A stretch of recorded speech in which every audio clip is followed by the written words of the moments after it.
Хороший, молодец. Да, ты Хороший, молодец. молодец. Хороший. খাঁচায় বন্দি বড় একটি দাঁড় কাক, তার ভেতরেই রয়েছে ছোট্ট একটি ঘর। ছোট্ট ঘরের বাসিন্দা হলেও কাকটি কিন্তু বেশ বড় সেলিব্রিটি। কাকটির ইন্টারভিউ নিতে হাজির হয় অনেকেই, অবশ্য কাউকে হতাশ করে না কাকটি। হুবহু মানুষের মতো কথা বলে তাক লাগিয়ে দেয়, ফোনের জবাব দিতে পারে সে, আবার মজার কোনো জোক শুনে উচ্চ স্বরে হাসতেও পারে, এমনকি বড়াই করতেও ভালোবাসে কাকটি। И в неволе? পাখি হলেও অত্যন্ত মেধাবী এই কাক। সে রাশিয়ার মস্কোর কাছে কাশিরার কোপচেক অ্যানিমেল স্টুডিওর বাসিন্দা। তার নাম কার্লুশা। পাখিটি অবিকল মানুষের মতো কথা বলতে পারে। ভিশনের ফুলঝুরি মেগা অফারে ফ্রিজ কিনলেই পাচ্ছেন 16 পিসের আকর্ষণীয় গিফট বক্স একদম ফ্রি।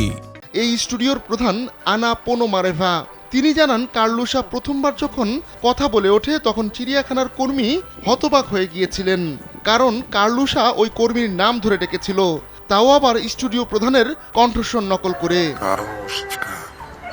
Хорошечка, молодец. শুরু থেকেই স্টুডিও প্রধানের কণ্ঠস্বর বেছে নেয় কার্লুশা। কেউই পাখিটিকে কথা বলা বা অনুকরণ করা শেখায়নি। খাঁচাবন্দি হলেও কার্লুশা বেশ আমোদে মুডেই থাকে। পোনোমারেভা বলছিলেন, কার্লুশার মুখ থেকে বের হওয়া প্রথম শব্দ ছিল পাশা, আর সেটা সে চিৎকার করেই বলেছিল, কারণ পোনোমারেভা এভাবেই উচ্চ স্বরে তার কর্মীদের ডেকে থাকেন। তবে কার্লুশার মুখ থেকে নিজের নাম শুনে ওই কর্মী বেশ ভয়ও পেয়ে গিয়েছিল। 17 বছর বয়সী কার্লুশা খুব নিখুঁতভাবে কণ্ঠস্বর নকল করতে পারে। শুধু কণ্ঠস্বরই নয়, ব্যক্তিত্ব অনুযায়ী কোথায় কতটুকু জোর দিয়ে কথা বলতে হবে সেটিও পারে সে। এমনকি মাঝে মাঝে কার্লুশার কণ্ঠে নিজের নাম শুনে পোনোমারেভা নিজেও দ্বিধাগ্রস্ত হয়ে পড়েন। সেলিব্রিটি এই পাখিটিকে টিভির পর্দায়ও দেখা গেছে। এ নিয়ে মজার ঘটনাও রয়েছে। দ্য ভ্যাম্পায়ার্স অফ মিডল্যান্ড সিরিজের সেটে রুশ অভিনেতা ইউরি স্টোয়ানোভের করা জোক শুনে হেসে ওঠে কার্লুশা। Привет, Карлуш. কার্লুশার মধ্যে একটা আভিজাত্যের ভাব রয়েছে, আবার সে খুব একরোখাও। পোনোমারেভা ছাড়া কারো কথাই সে শোনে না।